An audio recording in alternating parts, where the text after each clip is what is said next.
اور جب انہوں نے پرندوں کا جائزہ لیا تو کہنے لگے کیا سبب ہے مجھے ہدہد نظر نہیں آتا؟ کیا کہیں غائب ہو گیا ہے؟ میں اسے سخت سزا دوں گا یا ذبح کر ڈالوں گا یا میرے سامنے اپنی بے قصوری کی واضح دلیل پیش کرے۔ ابھی تھوڑی ہی دیر ہوئی تھی کہ ہدہد آ موجود ہوا اور کہنے لگا کہ مجھے ایک ایسی چیز معلوم ہوئی ہے جس کی آپ کو خبر نہیں، اور میں آپ کے پاس ملک سبا سے ایک یقینی خبر لے کر آیا ہوں۔ میں نے ایک عورت دیکھی کہ ان لوگوں پر حکومت کرتی ہے اور ہر چیز اسے میسر ہے، اور اس کا ایک شاندار تخت ہے۔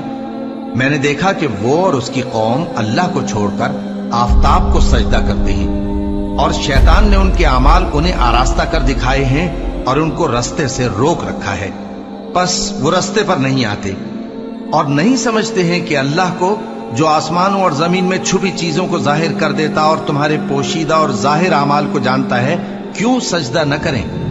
اللہ کے سوا کوئی عبادت کے لائق نہیں، وہی عرش عظیم کا مالک ہے۔ سلیمان نے کہا اچھا، ہم دیکھیں گے تو نے سچ کہا ہے یا تو جھوٹا ہے۔ یہ میرا خط لے جا اور اسے ان کی طرف ڈال دے، پھر ان کے پاس سے ہٹ جانا اور دیکھنا کہ وہ کیا جواب دیتی ہیں۔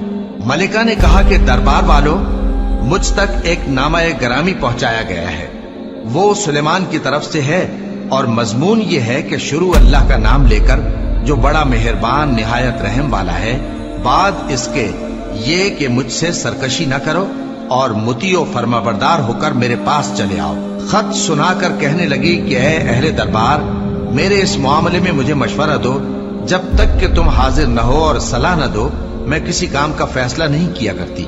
وہ بولے کہ ہم بڑے زوراور اور سخت جنگجو ہیں، اور حکم آپ کے اختیار میں ہے، تو جو حکم دیجیے گا اس کے انجام پر نظر کر لیجیے گا۔ اس نے کہا کہ بادشاہ جب کسی شہر میں داخل ہوتے ہیں تو اس کو تباہ کر دیتے ہیں اور وہاں کے عزت والوں کو ذلیل کر دیا کرتے ہیں، اور اسی طرح یہ بھی کریں گے، اور میں ان کی طرف کچھ تحفہ بھیجتی ہوں اور دیکھتی ہوں کہ قاصد کیا جواب لاتے ہیں۔ پس جب قاصد سلیمان کے پاس پہنچا تو سلیمان نے کہا کیا تم مجھے مال سے مدد دینا چاہتے ہو؟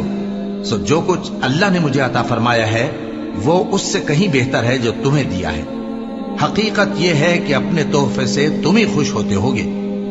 ان کے پاس واپس جاؤ، اب ہم ان پر ایسے لشکر لے کر حملہ کریں گے جن کے مقابلے کی ان میں طاقت نہ ہوگی، اور ان کو وہاں سے بے عزت کر کے نکال دیں گے اور وہ ذلیل ہوں گے۔ سلیمان نے کہا کہ اے دربار والو، کوئی تم میں ایسا ہے کہ قبل اس کے کہ وہ لوگ فرما بردار ہو کر ہمارے پاس آئیں، ملکہ کا تخت میرے پاس لے آئے؟ جنات میں سے ایک قوی ہیکل جن نے کہا کہ قبل اس کے کہ آپ اپنی جگہ سے اٹھیں میں اس کو آپ کے پاس لا حاضر کرتا ہوں، اور مجھے اس پر قدرت بھی حاصل ہے اور امانت دار بھی ہوں۔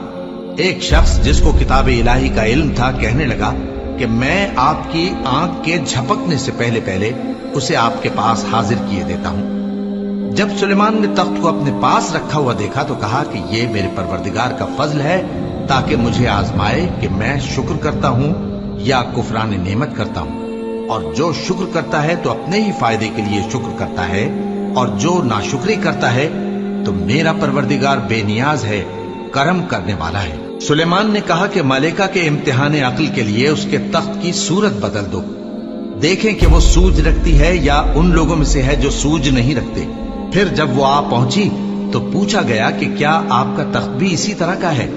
اس نے کہا کہ یہ تو گویا ہو بہو وہی ہے، اور ہم کو اس سے پہلے ہی سلیمان کی عظمت و شان کا علم ہو گیا تھا، اور ہم فرما بردار ہیں۔ اور وہ جو اللہ کے سوا دوسروں کی پرستش کرتی تھی، سلیمان نے اس کو اس سے منع کیا کہ وہ کافروں میں سے تھی۔ اس کے بعد اس سے کہا گیا کہ محل میں چلیے۔ جب اس نے اس کے فرش کو دیکھا تو اسے پانی کا حوض سمجھا اور کپڑا اٹھا کر اپنی پنڈلیاں کھول دی۔ سلیمان نے کہا یہ ایسا محل ہے جس کے نیچے بھی شیشے جڑے ہوئے ہیں۔ وہ بول اٹھی کہ پروردگار، میں اپنے آپ پر ظلم کرتی رہی تھی، اور اب میں سلیمان کے ساتھ اللہ رب العالمین پر ایمان لاتی ہوں۔